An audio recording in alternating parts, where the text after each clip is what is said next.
Hello మామ, this is Shiva.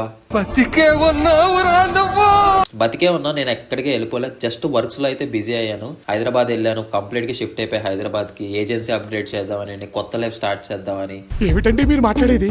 Also room గురించి కూడా బాగా సెర్చ్ చేసాను. రూమ్ అయితే దొరికింది, అది నెక్స్ట్ మంత్ లో అయితే ఉంది. అండ్ ఆల్సో క్లయింట్ షూట్ల వల్ల ఫుల్ బిజీ అయితే అయిపోయాను లాస్ట్ 1 మంత్ అయితే. జిమ్ కూడా ఏం చేయలేదు, డైట్ కూడా మొత్తానికి పోయింది. మనకున్నదే ఇంత బాడీ. ఈ 1 మంత్ వల్ల అది కూడా ఎగిరిపోయింది అనమాట. నెక్స్ట్ మంత్ రూమ్ దొరికిందని చెప్పి ఇంక మా ఊరు అయితే వచ్చాను. 15 days అయితే టైం ఉందని చెప్పి, 15 days ఉందని చెప్పి ఇంక నేను మా ఊర్లో జిమ్ అయితే జాయిన్ అయ్యాను. ఇంకా మార్నింగ్ జిమ్ కి అయితే వెళ్ళి full body work out, general workouts అయితే చేశాను. జిమ్ అయిపోయిందని చెప్పి చికెన్ తెచ్చుకుందాం అని చికెన్ షాప్కి వెళ్ళి అక్కడ రేట్లు చూస్తే నాకు మైండ్ పోయింది అనమాట. ఇంత అయిపోయింది ఏంట్రా బాబు అని అనుకున్నా నేను. సర్లే అని చెప్పి ఇంకా చికెన్ తెచ్చుకొని డైట్ అయితే వాళ్ళకి కంప్లీట్ చేశాను. ఇన్స్టాగ్రామ్ వాడు ఏదైనా ఇన్కన్సిస్టెంట్ అవార్డు ఏమైనా ఇస్తే అది నాకే ఇస్తాడేమో అనుకున్నా. ఎందుకంటే అంత ఇన్కన్సిస్టెంట్ గా ఉంటాను. ఇవాళ ఒక వీడియో పెడతా, కనబడను. మళ్ళీ రేపు ఒక వీడియో పెడతాను, కనబడను.